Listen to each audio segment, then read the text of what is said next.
With tens of thousands of people displaced, demand for assistance and shelter is growing. One of the hardest hit areas, eThekwini, has opened 17 shelters already, and the need is still growing. SABC News' Ayanda Mhlongo visited a makeshift shelter at the Burnwood informal settlement, where she spoke to the Director of Human Aid South Africa, Ahmed Osman.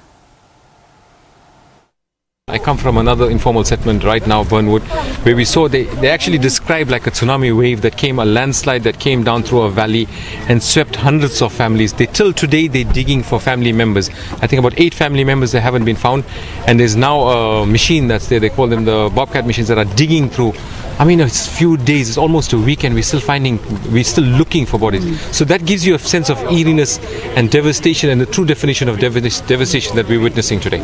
We've seen you here and you're out to offer aid. What was the first needs for you that you felt you needed to prioritize to these people?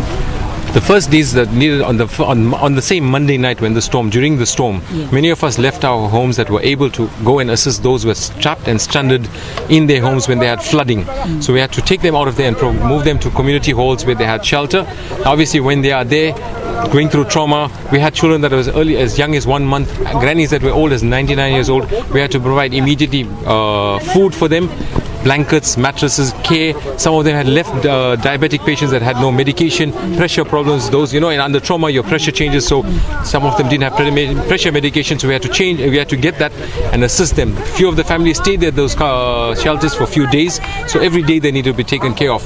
Outside that, day in different other settlements, we had to provide immediate, was definitely blankets, clothing, mattresses to provide them, and meals, as in prepared meals. That's also something that we gave out today and every day since then, because we are now in the time that we have to keep our fellow South Africans sustained, and then the care and ongoing care that we can give them and assistance that we can give them will only come after they have rebuilt.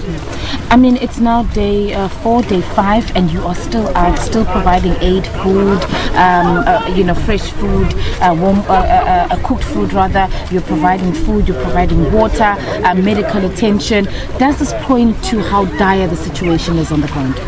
If I can explain to you that the number of people that were affected by this crisis, we have to continue this on an ongoing basis. It's not like this area received mattresses in the last 4 or 5 days.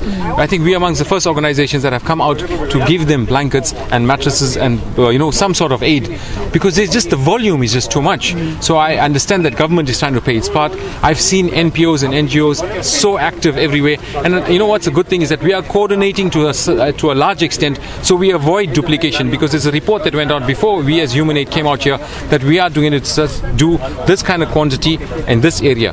Yes, I mean, look, unfortunately we try to satisfy the needs of the entire families that are affected. In this case here, I think we were given a number of about 70 families that have been affected. So we came here through our donors funding, we came here and we gave them that aid that we give for the entire 70.